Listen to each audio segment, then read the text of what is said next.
Hello again, wrestling fans, and welcome to episode number 13 of the Scumbags Wrestling's This Week in History. This is episode number 13, as said, and we're going to look at March 12th to the 18th. A lot of things going on during that time. We got a couple of uncensored, a few WrestleManias to look at, and unfortunately some tributes of people who passed away. But I want to thank you for watching.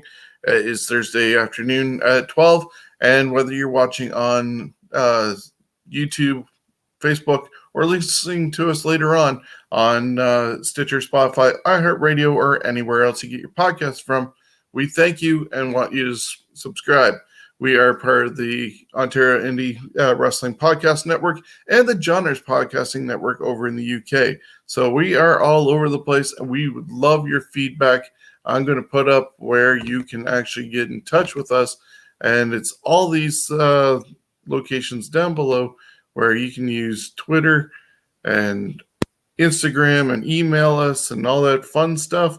But if we're going to talk history, we got to bring in the guy who actually did all the research for this week's show, and that's Jonesy. He's in Niagara Falls. How are you today? Yes, and by research, he means Google it. Hey, it works. That's how I end up getting... Google it, make sure it's true. And that's what you're for, too, is to make sure it's true. And also rewording a lot of it, taking stuff out. Yeah, put our own little spin on it, but sharing memories of those times, or at least acknowledging what had happened. Sometimes you don't want to always go by what Uncle Dave Meltzer has to say about things. Sometimes it's more opinion, like we're putting out, instead of putting out fact. So that's what we try to do, is at least give our view of what happened whenever I interject my thoughts on certain things, my memories of it. But going by what Cage Side Seats and Wikipedia and all that go by, it's a little bit more accurate than, say, the Wrestling Observer newsletter. But we are going to talk about This Week in Wrestling, and if you're ready to do so, I'm ready to go. All right, let's start with March 12th, and here we go. 38 years ago, Ricky Steamboat and Jay Youngblood defeated Sergeant Slaughter and Don Kernoodle in a steel cage match to win the NWA World Tag Team Championship. 28 years ago, Jimmy Superfly Snuka defeated Glenn Osborne in a tournament final to win the ECW Television Championship. Of course, that's the original ECW. Yeah, I was going to say, I believe that's the original Eastern Championship Wrestling before Paul Heyman took it over, and he had Shane Douglas throw down the NWA title that was representing in Eastern Championship Wrestling at the time. Todd Gordon, I think, was the owner of Eastern Championship Wrestling, and that's when Paul ended up taking over, and everything changed. And yeah, people would be surprised that even Terry Funk was one of the first champions at VCW. See, that doesn't surprise me, because a lot of people consider him like, the king of hardcore, so why not have him as that? So we're going on to 26 years, or 1995, in Hawaii. Brian Adams, a.k.a. WWF's Crush, was arrested on drugs and weapon charges after antibiotic steroids. Unregistered semi-automatic weapons, a stun gun, and marijuana were found in his home in Hawaii. WWF fires him, but hires him back in August of 96. I was actually a fan of Brian. I was a fan of Brian Adams. I saw, I think, a picture of him from Oregon before he became Crush and joining Demolition. And I just like the fact that he joined Demolition as the third member. It was something unique, because I wasn't a Freebirds fan or watched the Freebirds too much. So seeing one of my favorite teams, Demolition, then add somebody else, and the interchanging that they did was kind of cool. Kona, Pineapple Crush, Neon, maybe not so good. Neon Crush was for the kids. Yeah. After that, I liked his turn on Randy Savage and rejoining up with Mr. Fuji and stuff like that. Maybe the DOA could have been a little bit better, but when he broke off from the Nation of Domination and you had the three factions that broke out of that, it was kind of cool with the gang warfare going on. Yes, indeed. 21 years ago, ECW presented Living Dangerously. The event featured a tournament for the vacant TV title. We saw Dusty Rhodes defeat Steve Corino in a bull rope match. Mike Awesome defeated Kid Cash to retain the ECW World Heavyweight Championship. New Jack and Vic Grimes fought to a no contest. The match ended when New Jack and Grimes fell from a structure 25 feet high, missing the pre-set up tables, and landed on the concrete floor. Grimes suffered nerve damage, while New Jack suffered permanent blindness in his right eye. The incident is known in wrestling lore as the Danbury Fall. We also saw the Impact players, Lance Storm and Justin Incredible, defeat Raven and Mike Awesome and Tommy Dreamer and Masato Tanaka in a three-way dance to win the ECW World Tag Team Championship. Super Crazy defeated Rhino in the tournament final to win the vacated ECW World Television Championship. 19 years ago, at a SmackDown taping, Maven defeated Al Snow to win the WWF Hardcore Championship. Way to go, Maven. 18 years ago, one of the guys from Tough Enough who ended up winning and unfortunately kind of floundered. And I think he recently was on The Bump a couple months ago, maybe just before Royal Rumble. And he had an interview there. But yeah, totally out of wrestling now. And his biggest claim to fame would be the drop kick of Undertaker over the top rope at the Royal Rumble and then getting the holy hell beat out of him throughout the arena afterwards. I never liked his name. It just sounds too nerdy. Maven. Meanwhile, moving on. Yeah, but I wouldn't. If I went into wrestling, I wouldn't go under my real name. Yeah. Anywho, 18 years ago at a NWA TNA weekly pay-per-view taping in Nashville, Tennessee, Leilani Kai defeated Madison in a dark match to win the NWA World Women's Championship. 17 years ago in Tokyo, Japan, Kenzuki Sasaki defeated Hiroshi Tenzan to win the IWGP Heavyweight Championship. And on that same card, Brian Danielson and Curryman defeated Geto and Jado to win the IWGP Junior Heavyweight Tag Team Championship. Got a picture of them coming up in just a moment. There we go. Oh, I love Curryman. That is awesome. I like that mask. Christopher Daniels. Okay, yeah. 11 years ago, TNA presented Destination X. Scott Steiner would make his TNA debut, but nobody would give a crap. The James Gang, BG James and Kip James, and Bob Armstrong defeated the Latin American Exchange, Conan, Homicide, and Machete. Jeff Jarrett, Abyss, and America's Most Wanted, Chris Harris and James Storm defeated Rhino, Ron Killings, and Team 3D. Christopher Daniels defeated Samoa Joe and AJ Styles in an Ultimate X match to win the TNA X Division Championship. And the main event was Christian Cage defeating Monty Brown to retain the NWA World Heavyweight Championship.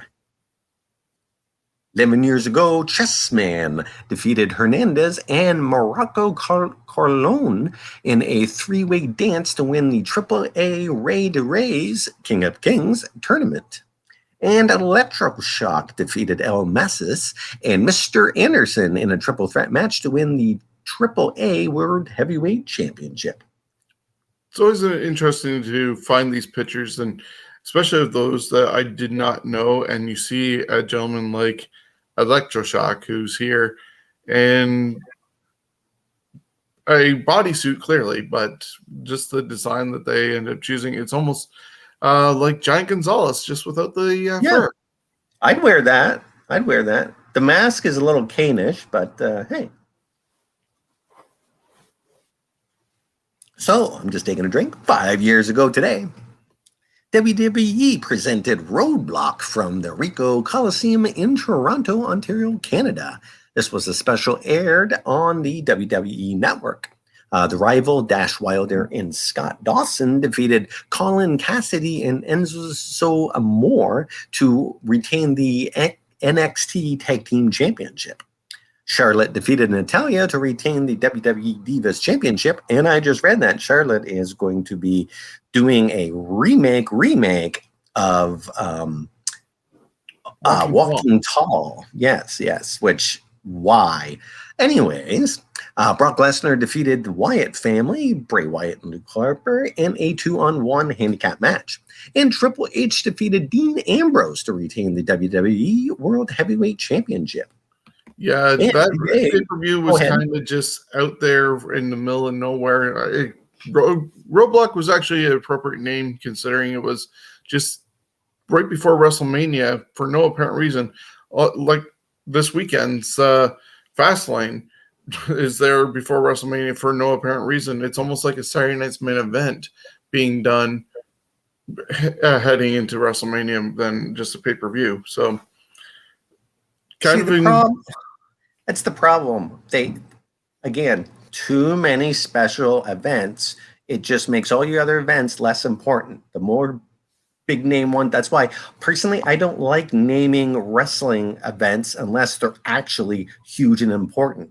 Indie shows and that when they give them names, it just drives me crazy. I don't care what the name of the show is. I just care who's on the card. Yeah, like anyways, that's my 2 cents on that one. AEW does that a lot with their shows. Everyone does it nowadays. Even indie shows name their stuff something different every time, and it's just like you're not making things important. You need anyway. Today would have been the 97th birthday of Joni Mae Young. Mae Young was one of the toughest wrestlers in history, considering she took high-risk moves well into her late 80s and had a successful pregnancy in her 70s. Young is one of the pioneers in women's wrestling with a long career spanning over 9 decades. Of course, when she got older, she did get a hand helping her with day-to-day chores. Yeah, she was one of those tough old birds that you'd come into the backstage and see her playing poker and smoking cigars with the guys. When she took the bump from Bubba Ray Dudley, she said to him, "Do it like I'm one of the guys. Don't hold back," just because of her age and stuff like that. She just was willing to take whatever and prove herself, even though she didn't really need to prove herself, but she wasn't going to be that dainty old lady that hung around. Well, she was tough because I remember seeing some news program. It was her and Fabulous Moolah, and this is when they were in their mid to late 80s. And they're in the ring doing it's like, oh my God, I don't even think I could do that. So it's that they were amazing. So we're moving on to March 13th. 20 years ago on Raw's War, Dean Malenko defeated S.A. Rios to win the WWF Light Heavyweight Championship, holding it 8 days short of a year. Earlier that same day, Pete Gas defeated Crash Holly at Newark Airport to win the WWF Hardcore Championship, but during Raw, Crash would win it back from Mr. Gas. And those were I think, the better days of the Hardcore Championship, the 24-hour belt, whatever you want to call it. Well, of course, because they were actually doing something other than rolling them up or doing nut shots and rolling up. Like they were actually hitting each other, chasing each other around, but then doing more, as I said, than just a nut shot and roll up.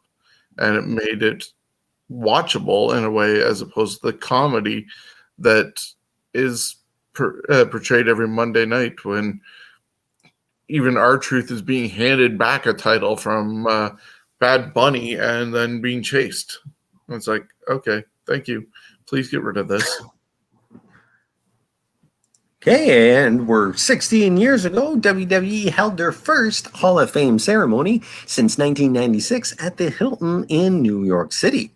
The 2004 class included Jesse Ventura, Don Morocco, Tito Santana, superstar Billy Graham, Sergeant Slaughter, Greg Valentine, Bobby Heenan, Harley Race, Pete Rose, and posthumous inductions, Big John Studd and the Junkyard Dog. And basically there you've got like a early 80s Rumble right there, over the top battle royal, except for Pete Rose, but hey. Well, Pete was getting tombstoned by Kane, at least. One of my favorite parts of that was when Bobby was up there, considering what he was going through with his cancer. I think he was in remission at the time, but he definitely had a lighter sounding voice because of everything going on. But he had dedicated somewhat his Hall of Fame speech to one of his best friends, Gorilla Monsoon. And yeah, if you get a chance, go back and watch it on the network. I actually have it here on DVD, but it's easier to just get it on the network because it's on demand and I have to find it and collect things.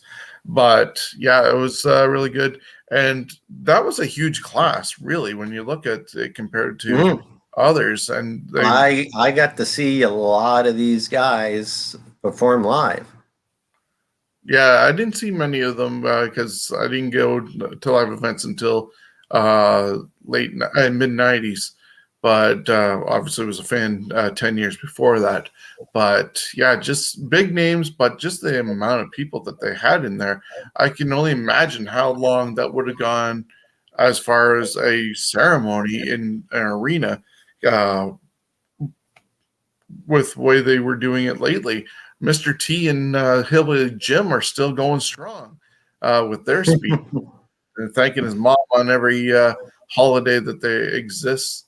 But His mama. Mr. T and Hillbilly Jim telling God knows what stories. But this year we're going to actually see a double shot Hall of Fame with probably just as many people in that picture this year, because they're going to do the 2020 and the 2021 induction all in one day.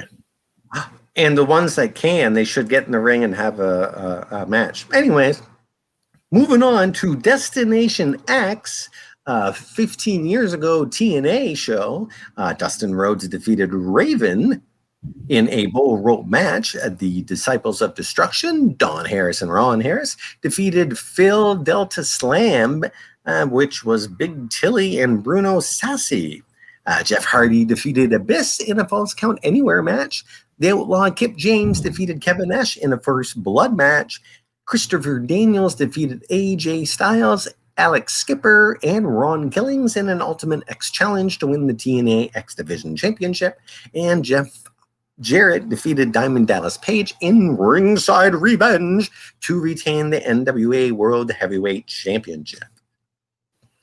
13 years ago today, wrestling legend Arnold Scullin passes away. He was 82. Born January 21st, 1925 in White Plains, New York, Scullin served in the U.S. Marines during World War II. He debuted under his real name in 1946, but was given the nickname the Golden Boy for his use of his agility, speed, and wits rather than strength and power. In the late 1950s, early 60s, he would challenge both Pat O'Connor and Buddy Rogers for the NWA World Heavyweight Championship. The next year, Scullin joined the New York-based Worldwide Wrestling Federation, WWF. In 1967, he became one half of the United States Tag Team Champions, teaming with Spiros Aaron, replacing an injured Tony Parassi. Scullin wasn't just wrestling for the company, he was a shareholder in one of Vince McMahon's senior right-hand man, serving as an agent for Andre the Giant and producing shows in Westchester County in New York. And Scullin managed two WWF champions in Bruno Sammartino and Bob Backlund. In 94, Scullin was one of 7 men inducted into the inaugural full class of the WWF Hall of Fame. At the time of his death, he was survived by his wife, 3 sons, and 4 grandchildren. Yeah, probably the biggest mark for his managerial time is going to be the fact that he threw in the towel for Threw in the towel. Bob Backlund giving Sheik the title.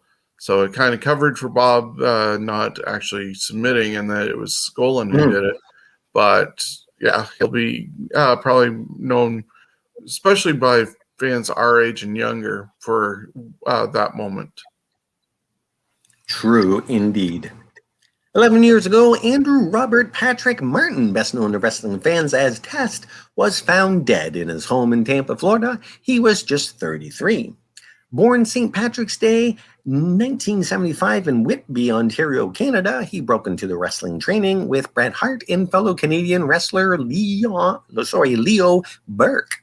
Martin debuted in 1997 on the Canadian independent circuit and wrestled as Martin Kane and TJ Thunder. He continued his training at Dory Funk Jr. Funkin' Dojo in Ocala, Florida. After just a year of wrestling experience, Martin made his WWF debut in October 1998 on Sunday Night Heat as a bodyguard for rock band Motley Crue. The group performed during the same taping.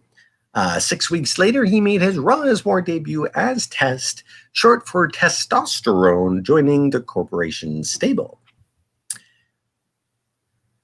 And as he moved on in his career, Martin worked one match for TNA as the Punisher, for those of you that didn't know. Andrew Martin, a Doomsday Chamber of Blood match at Hard Justice in 2007, where he, Abyss, and Sting defeated Christian's Coalition, Christian Cage, Tomko, and AJ Styles.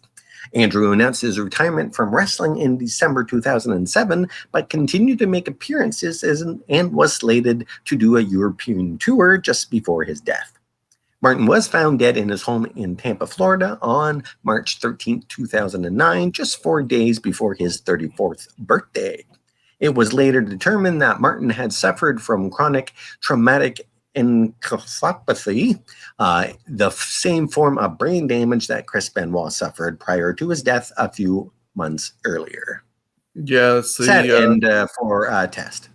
Yeah, that's the problem with some of the hardcore stuff that was going on at that time, because he bounced between doing regular matches and hardcore, and just regular matches can do damage to you.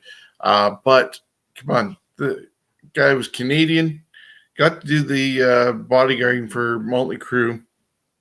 Got hooked up with Stephanie McMahon in her first story. Lucky guy. Real life got hooked up with Stacy Keibler. Lucky guy. And one of his last relationships was with Kelly, who apparently says that she still sees visions of Andrew Martin, if she actually has some sort of psychic abilities. But yeah, those three, he got to. A lot of people are probably envious of him, just like a lot of people are envious of David Flair for hooking up with Stacy Keibler as well. Now, did Tess actually hook up with Stephanie? I don't think they actually did in real world. I don't think so in the real world. At least he got the hugger, so at least on TV, yeah. And Mexican-American Rosita and Sarita defeated Angelina Love and Winter to win the TNA Knockouts Tag Team Championship. Hernandez defeated Matt Morgan in a First Blood match. Kazarian defeated Robbie E., Jeremy Buck, and Max Buck in an Ultimate X match to retain the TNA X Division Championship. And AJ Styles defeated Matt Hardy. Yeah, and that was at TNA's Victory Road. That was at the Impact Zone. The show is best remembered for Sting defeating a very intoxicated Jeff Hardy in No Time Flat. This was a hot topic for a long time, as the question was, why would anybody let a drugged up performer go to the ring? The event won the Observer News Wrestling Newsletter Worst Major Show Award for the year. And the main event, Sting and Jeff Hardy, would win the publication's Worst Worked Match Award. This was also just covered on 83 Weeks with Eric Bischoff with Conrad Thompson, and they go through everything in that. And I thought I had a GIF, but you can look and see Jeff is totally out of it, looking at the camera, all bug-eyed and looking around and just out of it. And how they allowed him to go to the ring like that. Sting was so angry, and the match lasted like a minute and a half, if you want to even call it a match. And that was what closed a show in the main event. Just really horrible. It's unfortunate what happened with Jeff Hardy, but thankfully he found himself on the other side of addiction and seems to be doing good, even though he's not in the main event scene in WWE right now. But he's at least employable and healthy. Yeah, I think I would have just done the storyline that somebody must have, slipped something in his drink in the back locker room, so that then you have someone else go out and replace Jeff Hardy, and there you go. Obviously he's not able to wrestle. So, anyways, that's what I would have done. Yeah. So March 14th, 43 years ago in Philly, Dino Bravo and Dominic Dunuzzi defeated Mr. Fuji and Professor Tanaka to win the WWF Tag Team Championship. Yes, a lot of people didn't know Dino Bravo actually held some gold before his more popular days in the late 80s, early 90s. 34 years ago today, NBC aired the 10th edition of WWF Saturday Night's Main Event from Detroit, Michigan. This event featured a Rowdy Piper tribute video for his forthcoming retirement at WrestleMania 3. It was set to Frank Sinatra's My Way. Randy Savage defeated George Steele by countout to retain the WWF IC belt. Hercules Hernandez last eliminated Billy Jack Haynes to win a 20-man battle royal. Always liked Billy Jack Haynes. King Kong Bundy defeated Jake Roberts by DQ. The Hart Foundation defeated Tito Santana and Dan Spivey to retain the WWF Tag Team Championship. And Ricky Steamboat defeated the Iron Sheik. Pretty good sound and show. Yeah. 34 years ago in Atlanta, Georgia, Ivan Koloff and Dick Murdoch defeated Ron Garvin and Barry Windham to win the NWA United States Tag Team Championship. And 22 years ago, WCW presented Uncensored 99. Billy Kidman defeated Mikey Whipwreck to retain the WCW Cruiserweight Championship. Chris Benoit and Dean Malenko defeated Kurt Hennig and Barry Windham in a lumberjack match to win the WCW World Tag Team Championship. Perry Saturn defeated Chris Jericho in a dog collar match. And Booker T defeated Scott Steiner to win the WCW World Television Championship. And the main event was Flair defeating Hogan in a first blood steel cage match to win the WCW World Heavyweight Championship. Flair did bleed first, yet the referee Charles Robertson never stopped the match. Flair won when Hogan's shoulders were down while Flair had the figure 4 leg lock applied. The win also gave Flair complete control of WCW. This was yet another misstep in storyline. Why have a first blood match if you can still win by pinning someone? Yeah, it does not make sense. I don't get it.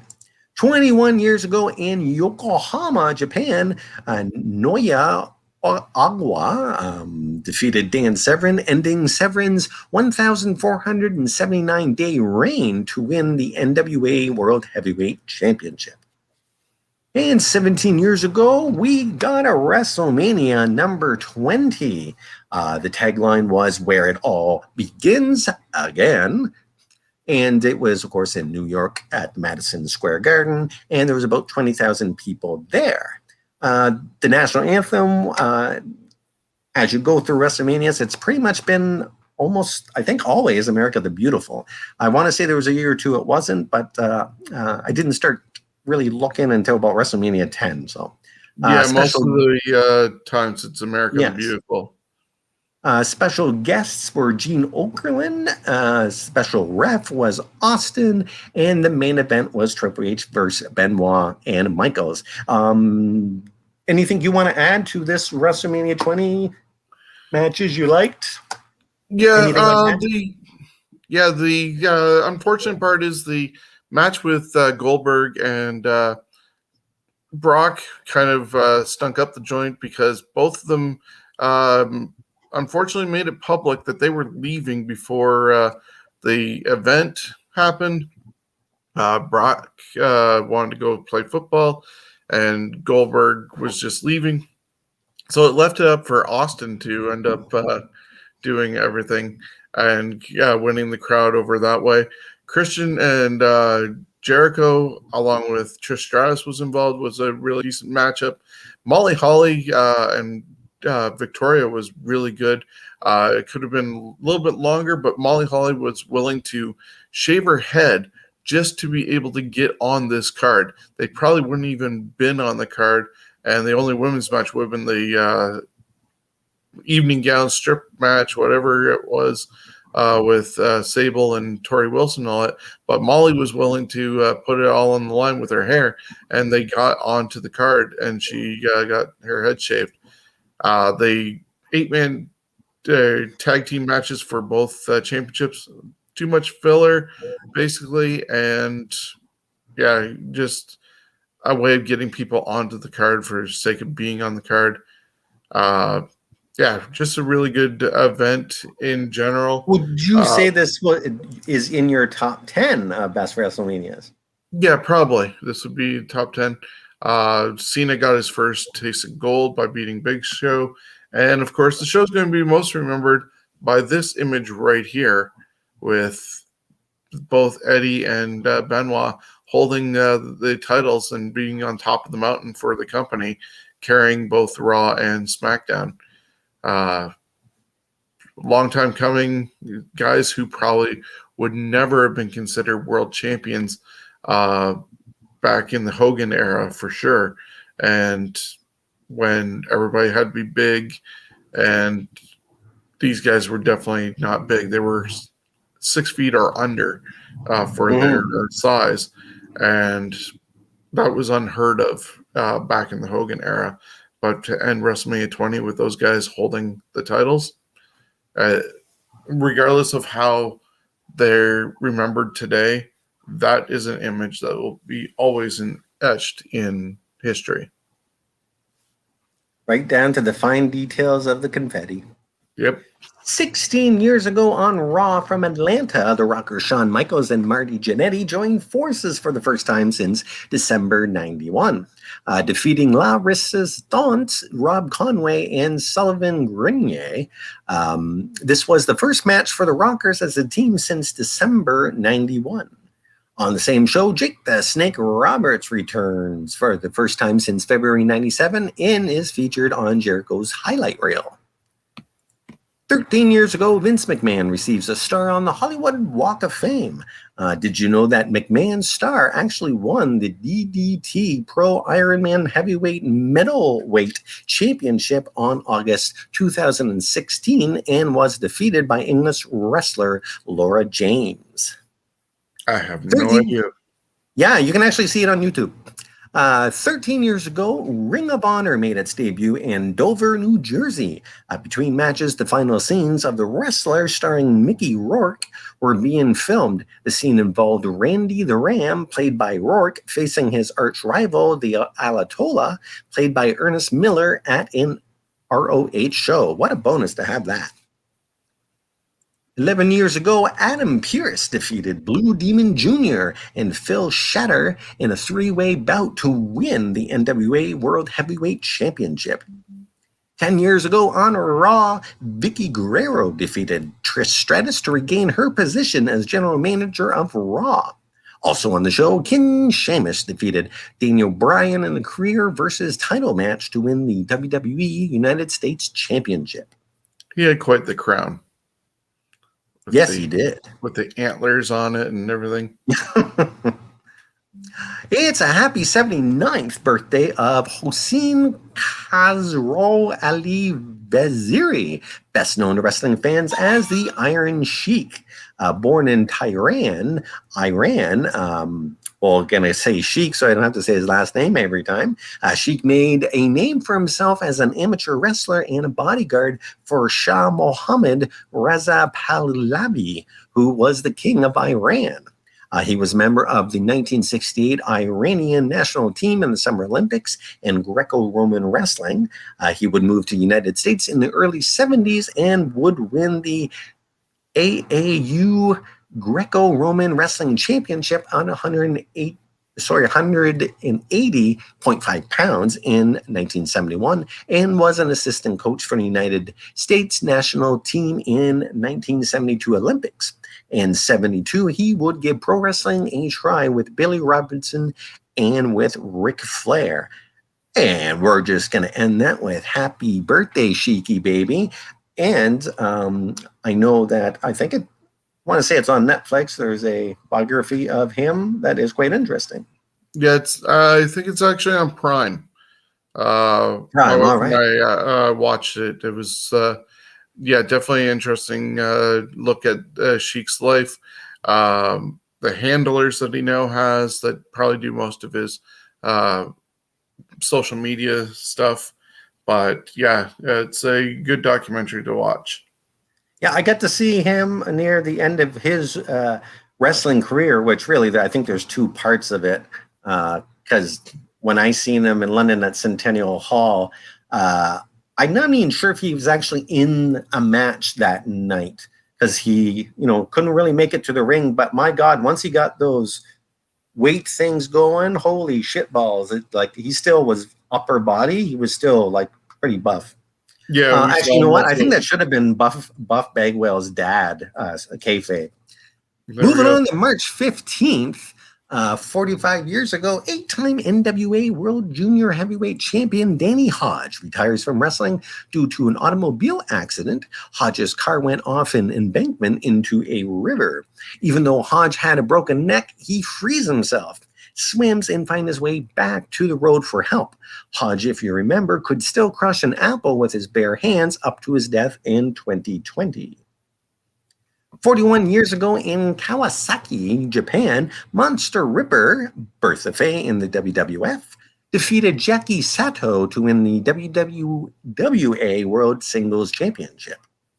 24 years ago today, ECW presented Hostile City Showdown from the ECW Arena in Philly. We've seen the Full Blood Italians defeat Chris Chetti and Tracy Smothers, and Smothers turned on Chetti and joined the FBI. And the main event was Raven defeating Tommy Dreamer and Stevie Richards in a three-way dance to retain the ECW World Heavyweight Championship. And the Dudley Boys did win against the Eliminators and won the ECW World Tag Team Championships. 23 years ago, WCW presented Uncensored 98. Booker T defeated Eddie Guerrero to win the WCW World Television Championship. Sting defeated Scott Hall to retain the WCW World Heavyweight Championship.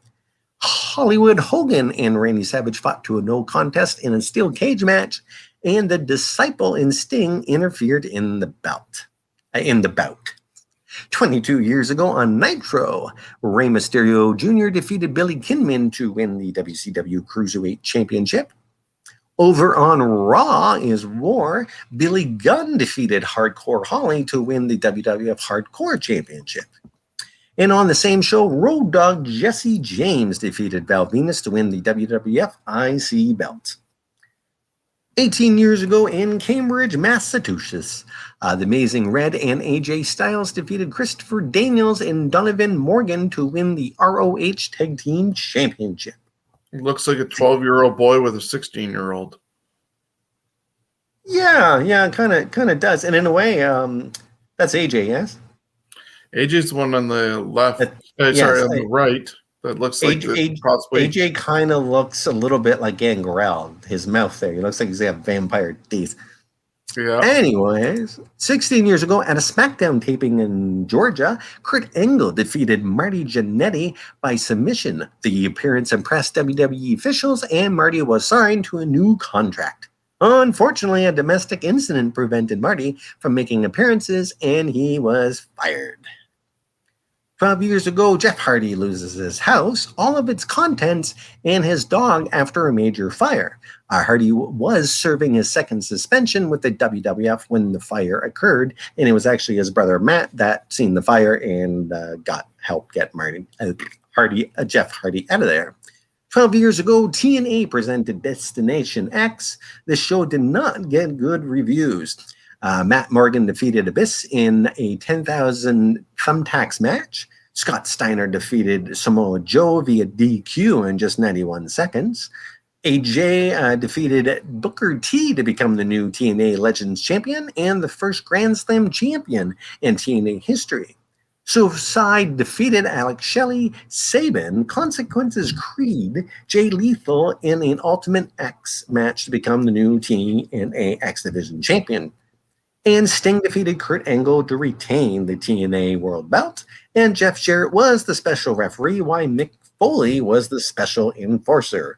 Really no difference between the two. No. As far as title.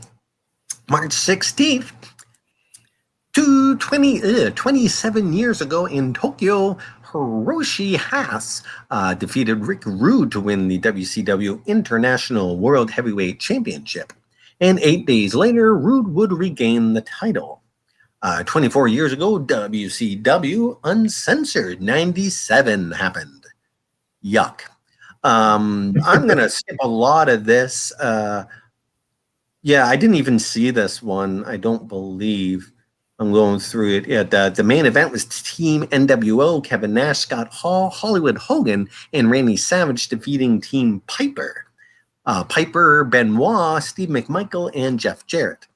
And Team WCW, which consisted of Luger, the Giant, and Scott Steiner, and a 3-team elimination match with entry rules similar to War Games.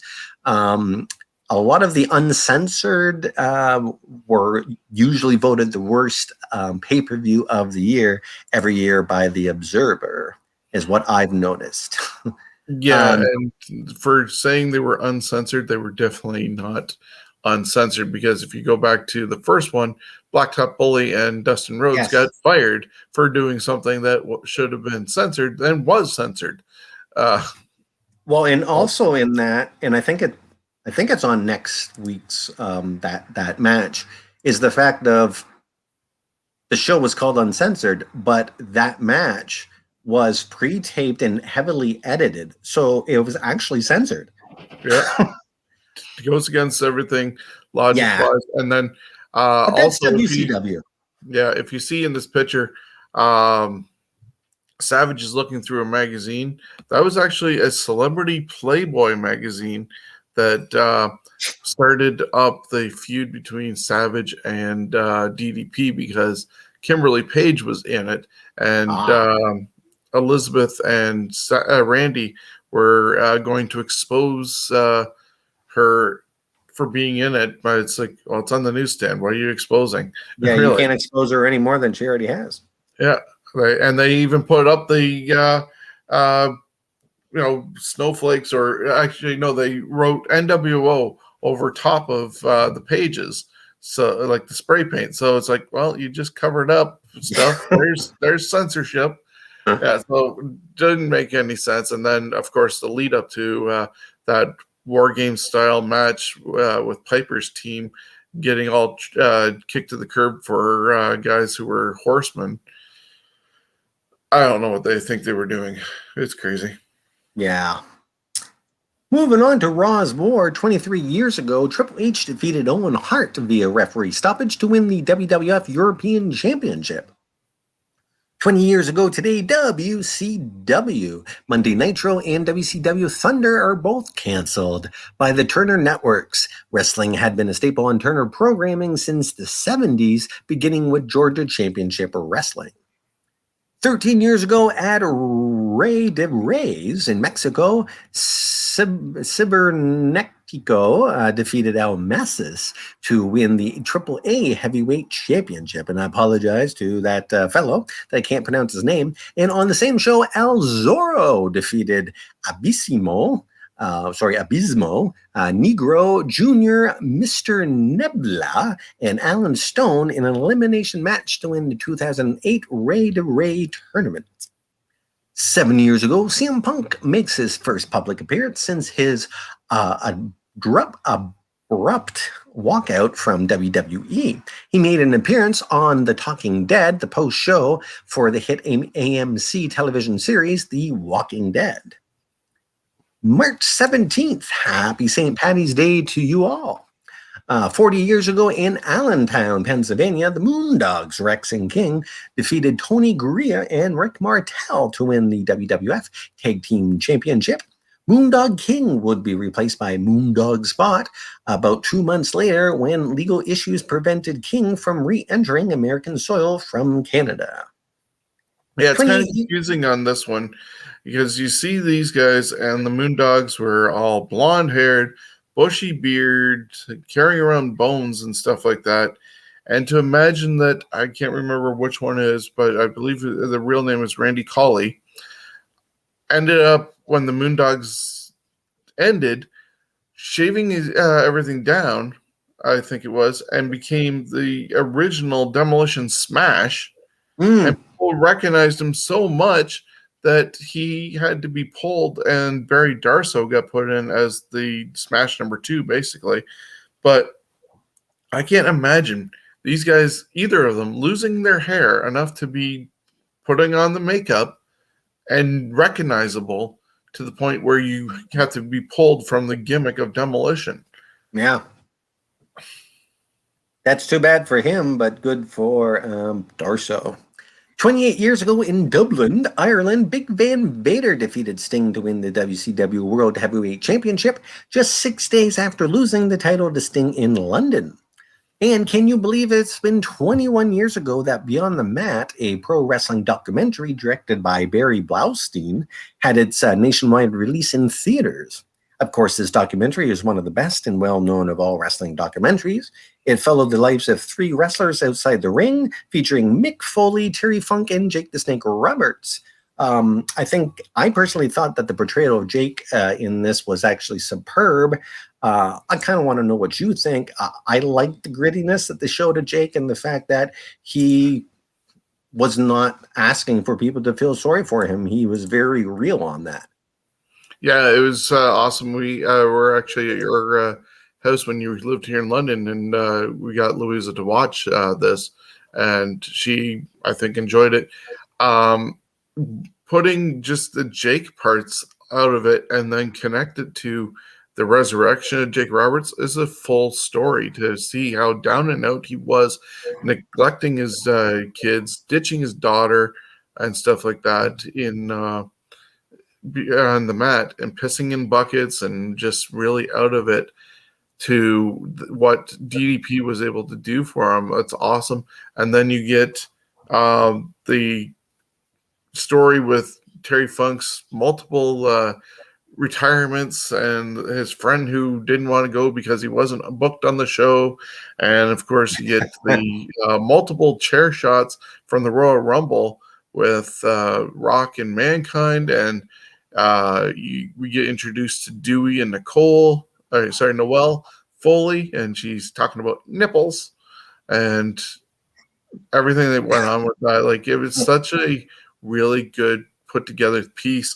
You got Vince McMahon talking about he creates Hollywood movies and bringing in draws. He's gonna puke. He's gonna puke. And you get to see behind the scenes. Of course, Vince wasn't happy with everything that happened because it was supposed to be just a sort of indie movie, but the crowd response took it from just a sort of probably was going to be just a film fest movie to being something that was shown in actual theaters and made a ton of cash. I think if Vince knew what was going to come of all the footage, he might not have said yes, but thankfully he did, and we got to see the behind-the-scenes stuff. Yeah, and it was made on a budget of just $500,000, And the profit it turned at the box office was over $2 million, especially after a fan campaign for it was made for a full national rollout. Yeah, 20 years, sorry. and also you got to see some of the shadier sides of the business with Roland. I think it was Roland Alexander was the booker's name. He was a short, chubby, fat guy who was taking all the students' money. I think Oh, yeah. Roland has passed away since this, but yeah, just see the seedier side of things as well. Not saying that WWE is perfect, mind you, but you know, there's so many different sides of the business. They From are higher to the McDonald's of wrestling. true. Now some people say, "Oh no, Taco Bell's got no." I don't care about Taco Bell. McDonald's, Gordon Arches, you can't beat that. Sorry. Anyways, 20 years ago, Scott Norton defeated Kenzuki Sasaki to win the IWGP Heavyweight Championship. 19 years ago, El Canak, depending how you pronounce it, defeated Peretta Morgan, Cybernetico, and Octagon in an elimination match to win the Ray to Ray tournament. I really like that Cybernetico name. That's kind of cool. 19. Sorry? Cybernetico. Yeah, something like that. I think you got it right. 19 years ago, WWF presented WrestleMania 18, the one and only, from Skydome in Toronto, Ontario, Canada. 68,237 were in attendance, and this remains to be the last WrestleMania to take place outside the United States. Also, the last to bear the WWF name. 2 months after the event, a court ordered forced the name change from WWF to WWE. Of course, this was the tagline for this one was "Icon versus Icon, the absolute best ever and the one and only." And it was in Toronto, Ontario at the Sky Dome. Now it's called the Rogers Centre. In fact, they're even looking to tear that baby out and put in a new dome or whatever. I think they're going to leave it open. I don't think it's going to close anymore, but who knows what they're going to plan with that. Shawn, anything on this one that you want to go over more than just, of course, the Rock Hogan match and the fact that because this was still kind of shortly after 9/11, it took, I think it was, we were in line for over 2 hours before we got actually let in, and we actually came in just before the Rumble. Sorry, not, but the Rumble pay-per-view was about to start. We missed all the Sunday Night Heat and all that because of how long it took them to process everyone, because they were antsy at that time. Yeah, no, I was thankfully able to get in, I think, on time before all that. I got a ton of merchandise out of it, the jersey, the T-shirt, a couple other items. I know I was 18 rows off the floor, directly looking at the ring and then the hard camera. Of course, I'm just a pixel, mind you, in that whole thing, so I couldn't really even see myself for looking on the DVD or anything where I was. The crowd was amazing for the Hogan and Rock match, and it's unfortunate that I think in hindsight, if they'd known what the crowd was going to be, they would have put that maybe at the end. But typically, you're going to end WrestleMania with the championship. So, why would you put Hogan Rock in that spot? And unfortunately, because of the way the fans were, their bring down match with the women, even though it included Trish Stratus, was so much of a down because people were just coming off the high. It wasn't a transitional down like you would normally have in that position, and people never built back up in time for Jericho and Triple H, even though this was Triple H's return after his quad tear. Jericho was against him with the 2 belts that he'd won off of Austin Rock. Stephanie was in Jericho's corner, but just not enough to get back up to that level that unfortunately the fans peaked at Hogan Rock. Yeah, we left early. We didn't stay for the main event because Really, I didn't care about either one of those guys. Mind you, they're great wrestlers and all that, but I just didn't care about that after the Rock match. I was like, pfft. And the fact that we knew it was going to be busy getting out of there, so we got back to our limo so that we could actually watch everyone else come out of the building, and it was kind of cool. So we're going to move on now to 18 years ago on Raw from St. Louis, Missouri. Steve Austin defeated Eric Bischoff in a no DQ match. 12 years ago at a SmackDown taping in Corpus Christi, Texas, MVP defeated Shelton Benjamin to win the WWE United States Championship. And 10 years ago, TNA presented Lockdown, the pay-per-view where all matches are contested within their steel structure. Max Buck won the number one contender for the TNA X Division Championship match, 8-man elimination cage match. Inc. Won a 4-team match to become the number one contender for the TNA World Tag Team Championship. Sting defeated Mr. Anderson and RVD in a 3-way match to retain the TNA belt, and Fortune, consisting of Daniels, James Storm, Kazarian, and Robert Roode, defeated Immortal, which was Abyss, Bully Ray, Matt Hardy, and Ric Flair in a lethal lockdown match. 8 years ago in Mexico, El Masis defeated La Parca, or La Parque. It's spelled P-A-K. I didn't look to see who this guy actually was. And Canuck in an elimination match to win the AAA Ray de Reyes tournament. On the same show, Fabi Apache defeated Lufisto, Marie Apache, and Taya Valkyrie in an elimination match to win the vacated AAA championship. Avocados from Mexico. In case you haven't watched those commercials, they got a lot of commercials right now advertising avocados from Mexico. March 18th, 36 years ago in North Carolina, Ivan and Nikita Koloff defeated Manny Fernandez and Dusty Rhodes to win the NWA World Tag Team Championship. 26 years ago, ECW presented Extreme Warfare from the ECW Arena in Philly. Some of the matches on this card.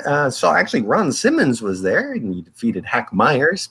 Axel Rotten defeated Ian Rotten in a strap match. And Terry Funk and the Sandman defeated Cactus Jack and Shane Douglas. Moving on, 20 years ago, WCW presented the final piece of crap pay-per-view, Reed from the Jacksonville Memorial Coliseum in Jacksonville, Florida. Only 5,030 were in attendance, with just 50,000 homes watching on pay-per-view. Most of the matches sucked. We've seen Booker T defeat Rick Steiner to win the WCW US Heavyweight Championship. And we seen Dustin Rhodes and Dusty Rhodes defeat Jeff Jarrett and Ric Flair. Because of the loss, Jarrett had to kiss Dusty's donkey ass. And they actually had a donkey there. And that was probably the only entertaining thing out of the whole show that probably paid off. And Scott Steiner defeated and banished Diamond Dallas Page from WCW. Man, that's pretty lucky to get it vanished just days before the company goes. Exactly. And then even skits with Dustin and Dusty. There was Dusty eating a whack load of burritos because he was getting ready for his ass to be kissed and wanted it loaded up with bean burritos.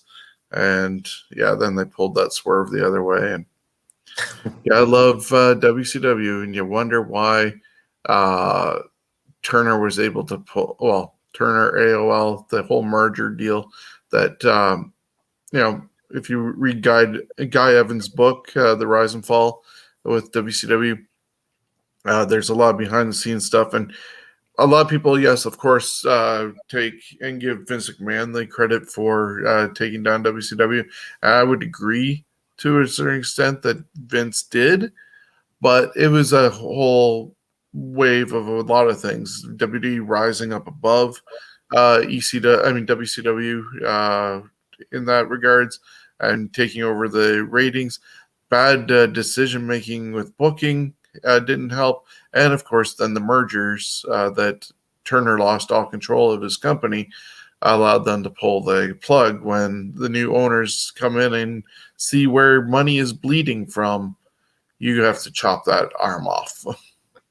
Well, you look at WWE, the reason why it's been around as long as it has is because it's always changing. You look at the wrestling shows, watch them 10 years apart, and you almost don't recognize the company from each 10 years. Just the style, the type of wrestling that's there. And that's why I believe it keeps going. And they're everywhere. They go to everyone's town, well, when they're allowed to. Anywho, we're on to Raw 19 years ago from Montreal, Quebec. Hulk Hogan and The Rock defeated the Outsiders, Scott Hall and Kevin Nash by countout. Also on the show, Brock Lesnar made his WWF television debut, interrupting a hardcore championship match between Maven and El Snow. With Lesnar was a returning Paul Heyman, who was fired late in 2001. The show also had the CEO Linda McMahon announcement of the brand split and draft starting the following Monday. 15 years ago, WWE aired Saturday Night's Main Event. This was the first return of Saturday Night's Main Event since November 92, and it was in the beautiful Cobo Hall. There was a drinking contest before Stone Cold Steve Austin and JBL. I messed up his name. It was John Bradshaw Layfield at that time.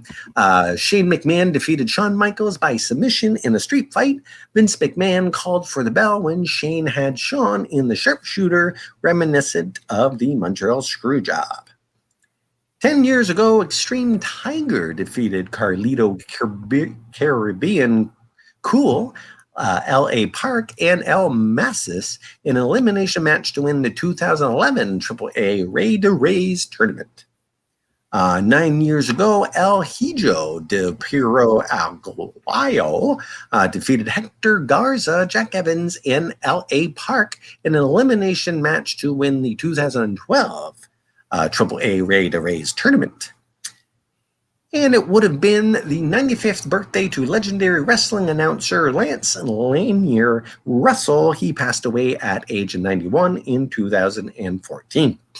Russell was renowned for his relaxed wrestling style and a legendary announcer in the Memphis territory from 1959 to 1997.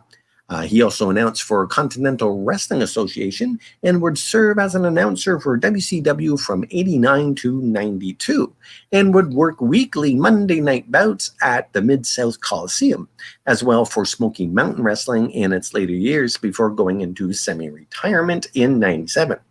Russell was the ring announcer in the 1999 Andy Kaufman film Man on the Moon, and Russell did the commentary for the real Lawler-Kaufman match. The commentary can be found on the WWE DVD release, Greatest Wrestling Stars of the 80s, and that might be up on the network. I did not look. And that is it for this week. And of course, This Week in Wrestling History is compiled from the vast land of Google, Wikipedia, CageSideSeats.com, and most importantly, from fans and journalists that had front row seats to history. And we would like your comments back as far as what you would like to see less of and maybe more of. A lot of matches I go through, I try to get as many of the matches where someone has won or lost. Sometimes it goes on because some of these events had so many matches and yada, yada, yada.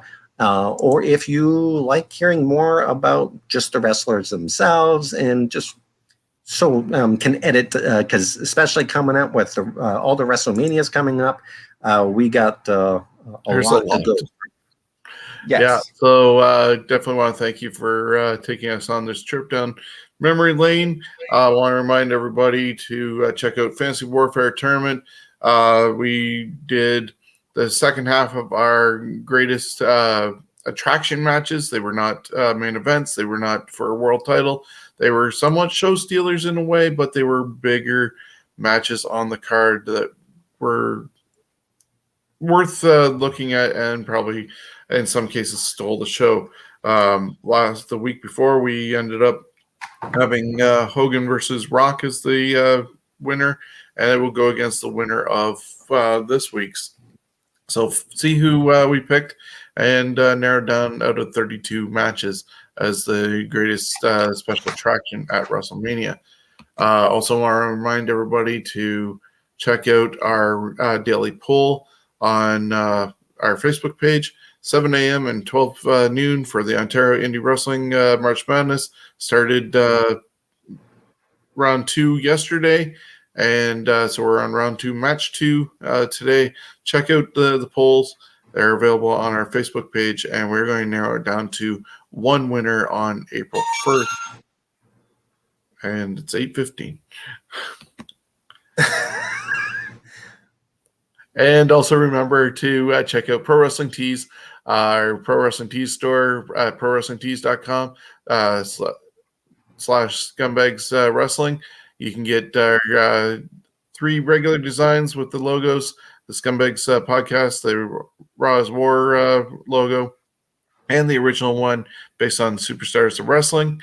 And of course, you can also get our Ontario Indie Wrestling tribute comic book style that's there on the left-hand side. Money from that sale is going to Steven's Wrestling Journey still, and you can support a great cause for Carrie malformation research at Children's Hospital in Toronto. I want to thank you all for watching this, whether it's on YouTube or Facebook. Like, subscribe, share, do whatever you need to help us build this community. Our numbers are almost at 600 for our Facebook page. This month has been really successful in building up, and we are also available on all your podcast outlets, Stitcher, Spotify, iHeartRadio, and everywhere else. Ontario Independent Wrestling Podcasting Network here in Ontario, and the Johners Podcasting Network in UK. So like, subscribe, and do everything you need to be a part of this and never miss another episode. And be sure to catch the Scumbags Wrestling podcast, where we update different things in wrestling and look forward to events coming up. Anything else you want to plug before we get out of here, Chris? No, I don't believe so. I think I'm good. I probably forgot stuff. I'm not the greatest at plugging stuff, but hey, it's all good. We want to thank everybody again, and we'll see you next time on This Week in History. I'm gonna plug stuff.